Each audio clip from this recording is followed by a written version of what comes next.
here we are Welcome. in San Francisco, and we're at the 3 Michelin star restaurant, the Quince. And we're here with the chef, Michael Tusk, and we're here to find out about his way of cooking. So Michael, if you were to explain for somebody that's never been here and tastes your fantastic food, what would you say? The food has a sense of spontaneity, adventure. At the end of the day, it's based upon what we have here in Northern California. It's definitely influenced by cooking in Italy and France and trips to Spain and wherever Japan and elsewhere. But at the end of the day, it's definitely, I want it to be a San Francisco restaurant, accentuating the products that we have here locally. San Francisco has a great history of restaurants, but in terms of like a history of a style of food, there isn't, I think, a great amount of, say, dishes that you would come to San Francisco for. There's a limited amount. So I'd like to make the cuisine about San Francisco. Where do you find the right produce for your style of cooking? That's kind of evolved over the years. When the restaurant originally opened, it was very driven by all the local markets. There's almost a farmer's market every day of the week here in San Francisco and across the Golden Gate Bridge in Marin and to the East Bay. So it started off with just like tons of trips to the market, cultivating a base of purveyors. But I wanted to take the next step to being able to grow products that were required for a changing style of cooking. So we collaborated with Peter Martinelli at Fresh Run Farm. We go to the farm, we plant everything from potatoes to garlic and work in the greenhouse to take it a step further and really grow fruits and vegetables that are required for the particular style of cooking. So here we are at the Fresh Run Farm in Bolinas, just outside San Francisco. And we're here together with Chef Michael Tusk and the farmer here at Fresh Run Farm, Peter Martinelli. So Peter, yes. What is so special about Fresh Run Farm? Well, it's a combination of elements. We have, we're right on the Pacific Ocean, but we have hills in the Bolinas Peninsula. We have hills around us, so it's we have the ocean influence, which lets us grow sort of cooler season, wonderful lettuces and broccolis and cool season crops in the summer.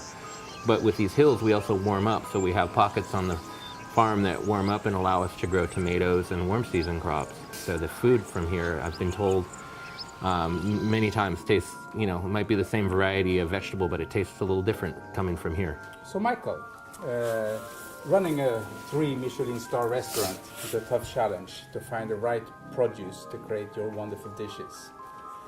How do you search for produce together with Peter to be inventive? What kind of produce are you looking for here? The flavor of the vegetables here are a lot different than other farms, and that's what I learned years ago when we started working together. Tasting is like shelling beans, as fava beans, as peas.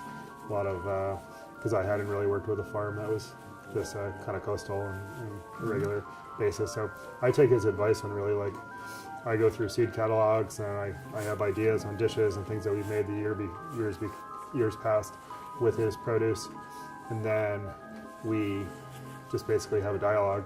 I put together the wish list of as many products of vegetables and fruits as possible. And then he kind of sorts out and gives me a reality-based. It's a combination, really. It's just his experience combined with, for me, it was about education, getting the staff here, the chefs here, trying to take it to the next level where we have a different dynamic with our relationship, and it changes what we do. As you know, there is a big trend among fine dining restaurants, I would say in the whole world, towards more vegetarian foods.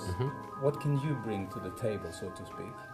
I think it's a great trend, and I like to see things like kale become such a superstar. I never would have predicted that, and I think a lot of people wouldn't have predicted that. 30 years ago, when I first started farming, no one in my country here in the Bay Area knew what fennel was. Now everyone knows what fennel is, and so I think there's a great sort of education going on about the variety of vegetables and from all the continents of the world. There's a big trend among the top restaurants in the world today, which you are one of, to find unusual produce that you will find in the wilderness. Do you do the same as well? You know, I did go to visited your country in Sweden over last summer, so you know, this greenhouse kind of came about from that idea of actually people eating in the greenhouse, us foraging in the wild. We're looking for everything from wild berries. We've got the nettles out there, anything that really can change the dynamic of the meal. We also have an urban garden on the roof of Quince. The building spans the two restaurants, and on the perimeter of the roof, we have everything from mainly flowers, little finishing touches, flowers, herbs, lettuces, sometimes some radishes, fraise de bois, mar de bois, little whatever we can grow in San Francisco. Mm-hmm. So we have the roof, and we also have an urban garden, and we also have the farm in Bolinas. So it's a truly San Francisco local fine dining restaurant, I understand. But I also understand that you have some global inspirations. What kind of produce do you bring in from the world of great produce? As local as I want to stay, I still believe in like working with people that I've worked for over the years, and if the food's inspired by, say, Piemonte, I still bring in. We have a truffle week every late November, December. One dish that was just kind of having some fun with a truffle season where we had fake kind of truffle made with celeriac and porcini, and it was served on a custom iPad that a friend built an enclosure for. So you saw, we just got asked a lot of questions. You know, are truffles from Alba? Are truffles from Alba? Like everybody thought that truffles were only from this one spot. So it just allowed me to like send out the dish. It was basically a snack. It rested on top of the iPad that had a clear coating that was washed each time. Very sanitary. Right now, I'm working with a French purveyor who's bringing in a beautiful white asparagus that's on the market. So we have local green asparagus, but I also like to indulge in some other products that aren't. We're trying to grow white asparagus in the next couple of years at the farm. Local caviar from Sacramento, the abalone from Monterey Bay, but I still will occasionally buy a blue lobster, from the Isle of Skye, or langoustines. If 80-90% of it's local, then I feel like 10 or 15% can come from other places, especially if I've been working with these folks to procure these ingredients for a number of years. I value those relationships, so I'm always searching for something new and interesting.